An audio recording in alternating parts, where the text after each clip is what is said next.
Pawn Stars Chumlee, whose real name is Austin Lee Russell, has big news right now. The terms of his plea deal that will keep him out of jail were just told to us. It's cold and locked out for Chumlee, the same one we laughed with on Pawn Stars. It's not just one bad night either. Dozens of illegal weapons, gear that was hidden, and a house full of things no one saw coming. The happy snack-loving collector turned into someone the police were afraid of and didn't want to be seen on camera.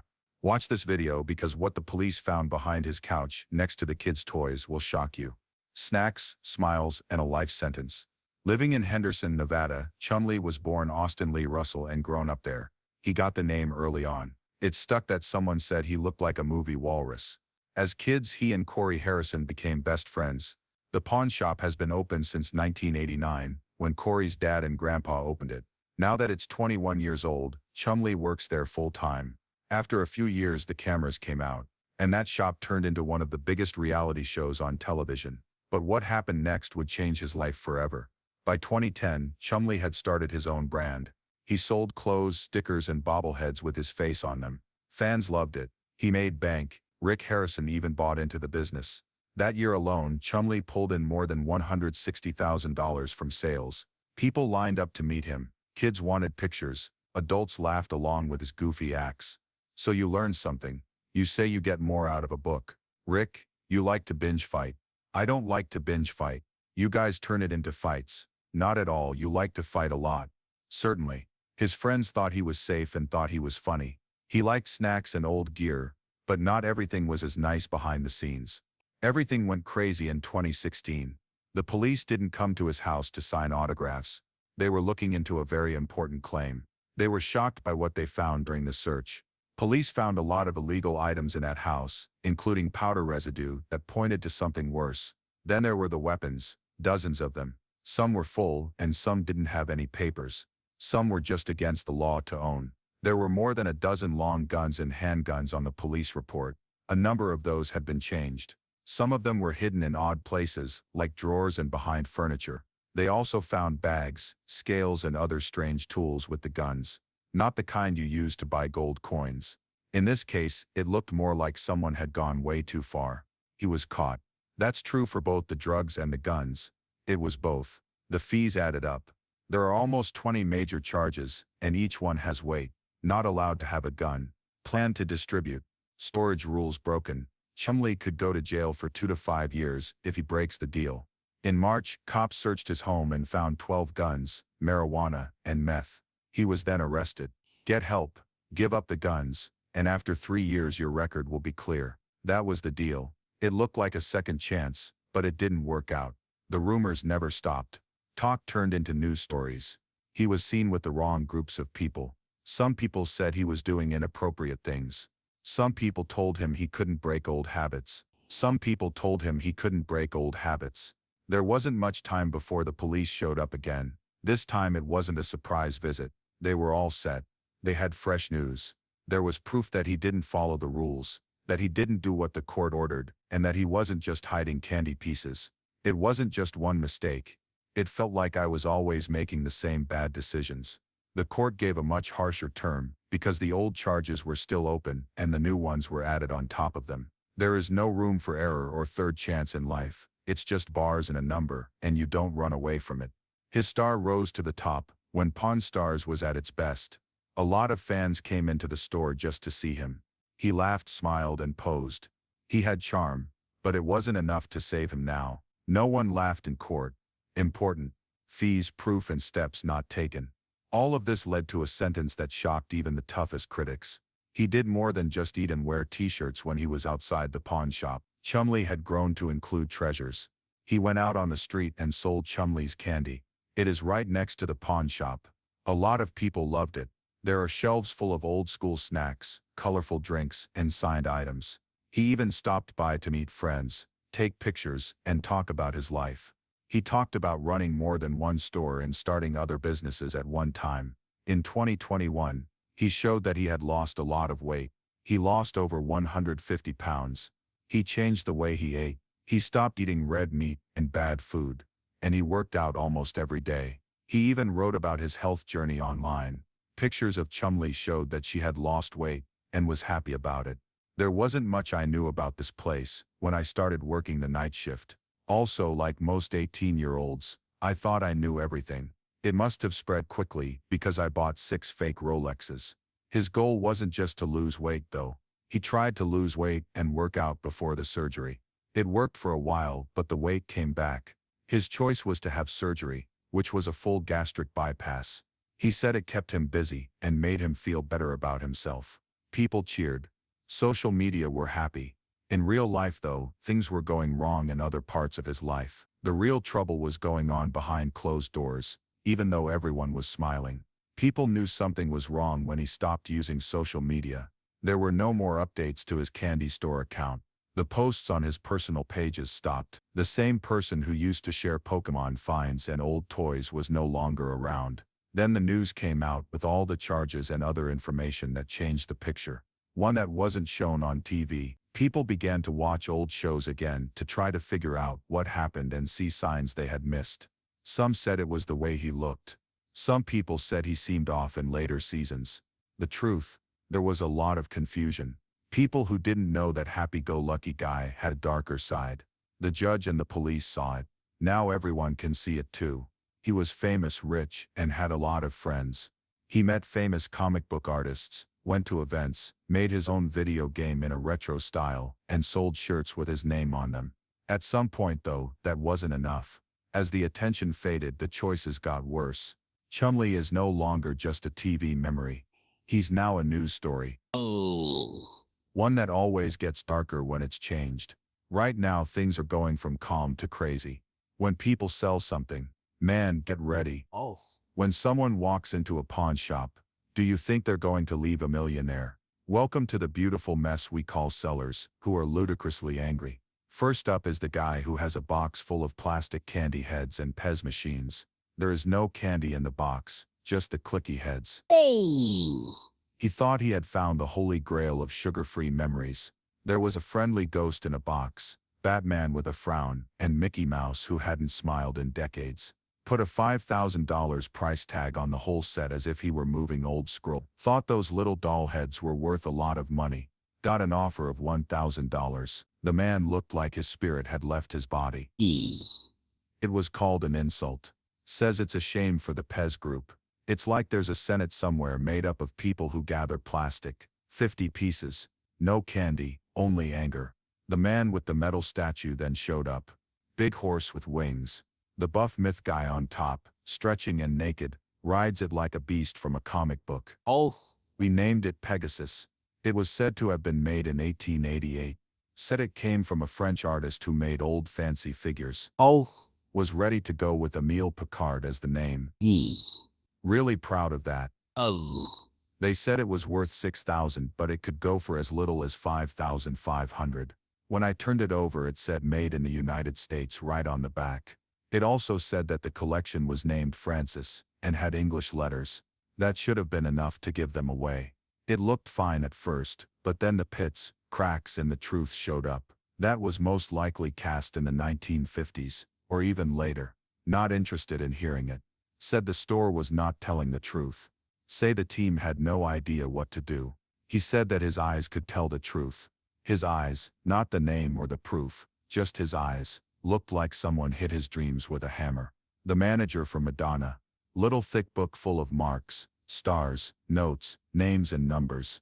She's been a big star for decades, but I don't know much about her. A lot of people think she's the queen of pop. There are some huge fans of hers who would pay a lot of money to see this. The person who owned it said it was her real day planner from 1988. People said it had Sean Penn's birthday, phone number, quotes, drawing and hearts around his name. Had it in your hands like the Declaration of Independence. Asked for $25,000. I thought it was the holy grail of pop culture. The expert in handwriting looked at the letters, loops and swirls and said it was fine. It seemed real, but it didn't scream worth. They said it was worth around $10,000 to $12,000. Perhaps. It looked like someone punched the seller in the gut. They said that much higher bids had come in before and wouldn't budge. It was like seeing a volcano explode when the pawn shop owner offered $4,000. Right away anger. They said it was rude. They said it was rude. Madonna was talked about as a big deal. Oh. They said it was a favor to bring it in, left with a cloud of smoke following them. Led Zeppelin is up next. A big time. Someone came in with something he said was the real deal. A first record. On the front, Jimmy Page signed it. On the back, Robert Plant, John Bonham, and John Paul Jones signed it. They said Jimmy Page wouldn't sign the back because he felt the front was his own. For $22,000. Felt like he had something for a museum. The person who sold autographs took out a magnifying glass and looked at the pen strokes. He said the ink was old, the flow was good, the signatures were strong, and he called it rare. The number 10 to 1 2000. Then came up, that split in the front and back. Oh. It doesn't look good, is hard to show off, and kills the attitude. Oh. He looked like someone told him that his car had been towed. His answers went on and on about history, importance, rarity, and other things that didn't matter. The offer came in at $8,000. Hey, this is really cool. The rock and roll band, Led Zeppelin, is one of the best of all time. All of their records were in the top 10, and 6 of them were number 1. Seller shook his head, as if his relatives had been hurt. We tried to get 17.5, but it didn't work. They left mumbling something about knowing the real amount. The craziest one was a float, not a boat, a street-legal pirate ship on wheels that had a bar, lasers, fog machines, stages, and a big screen on the back. The owner said it was worth $250,000 and was made of African wood. He said it could be rented out for parties and go 60 miles per hour on the highway. Sold a huge machine to make something even bigger. They marketed it as the next big thing in entertainment. The person who played ping pong tried it out, laughed, and had a good time. Then the boss sent a text message with 3 words, "Do not buy." The whole deal was gone in an instant. The owner looked shocked and angry, like someone crashed a parade float into a wall. They offered to lower the price to 190,000 baht, but there was still no deal. Said it was free at that price, and kept saying it over and over again. No one bid, stomped off, or came back. Pirate dreams are in the rearview mirror. It gets even crazier when a sword with a trigger shows up. A man walks into the pawn shop with what looks like a miniature sword from a fantasy movie, while history walks in and walks out. Then all of a sudden you see that it has a trigger on it. Yes, it's a sword and a gun in one, which is pretty crazy. It costs him $20,000 to sell. Does that sound crazy? Wait a minute, it could not be. It's really old. It was sometime in the late 1600s or early 1700s. Not just made to look cool. In the old days, hunters would hit wild pigs with a musket and then use these strange little tools to kill them. Basically, they would hurt the animal and then attack it one last time. Think of it as a way to make copies. If it moves, stab it, and if it charges, shoot it. Rich people brought it into the woods with them. They wanted both style and usefulness. The handle on this one was even silver, really smooth. The strange part is here. People didn't really hunt wild pigs in London in the 1700s, even though that's where the thing was made. Given that most of them were gone, it was most likely made for someone in Germany. It came from a blacksmith who used to work in the Netherlands and then moved to England. He made very good gear for rich hunters. The fun test is now here. It shows that this thing was built for a reason, and not just for looks if it still works. They get their things together and go to a sports range, put a melon on a stick, and check it out. Put on a mask and pretend to stab the melon like it's a hurt pig. After that they pull the trigger, and it fires. Old, clean and sharp metal that doesn't break. Everyone is amazed. This piece does its job. The expert still doesn't get close to the seller's number though.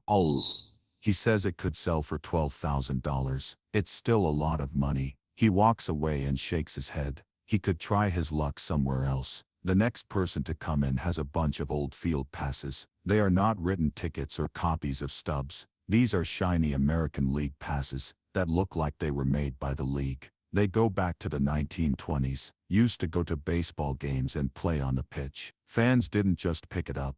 Insiders were given these. They came from a great-great-aunt who knew a sports writer and sold them. She got these passes every year for 20 years. Let's hook up. The season was over, and most people would have thrown those passes away. But this woman kept them all, a whole set of them, clean and neat. They are being sold for $2,000 each. They don't seem to happen very often, but these aren't the very first ones. Not only are these old, but they are also very rare. She also has several sets from different decades. Most of the time, these were thrown away when the season was over. The ones from the early 1900s are very expensive. These, in the middle, while not valuable, it's also not gold. The buyer gives you $1,000. Each pass costs $40. This person turns away and says no thanks, most likely going back to the place she talked about. Here's a medal. It's not a toy award. Pope Francis gave this one to them.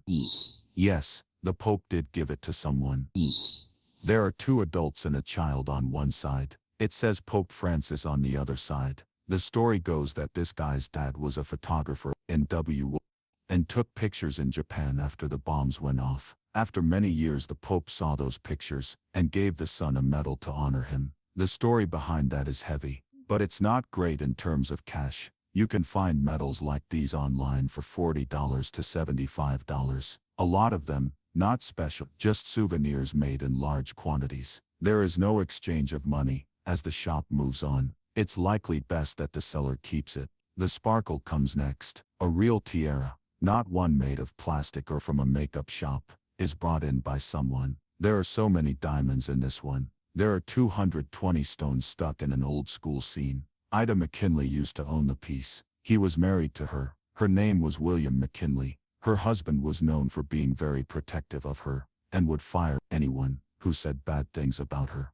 You can take the tiara apart and wear it as a pin instead. This piece of jewelry is very smart. Someone well known at the time made it, and it has ties to the White House. Pics from back then even show it. The real story. The seller asks $75,000 for it. The expert comes in and looks around for a while and says that's how much it could fetch in the right spot. The shop can't pay that though. The best deal is $43,000. Yes, the seller does not back down and does not lower the price, returns it and leaves. The last one was a bunch of comic books, 7 full boxes that someone's uncle sent. No one really looked inside to see what was there. There are a lot of different colors and pages. The seller asks $2,000 for it, but that price won't happen unless there's a rare gem in there. The dealer looks through them and finds some old ones. Some are worth $50 to $100, but most are only worth a nickel each. The pages are turning yellow. There are no plastic sleeves, and it's not in mint shape. Last offer $500 for everything. That's around $70 per box. The seller starts to drag the boxes back to the car, but then gives up and says, "Take the deal. You win sometimes. There are times when you just need to clear out the shed. Just trade or theft on the highway." Leave a comment below with your thoughts. Leave a like, a comment, and your email address to get more stories where trash and treasure change places.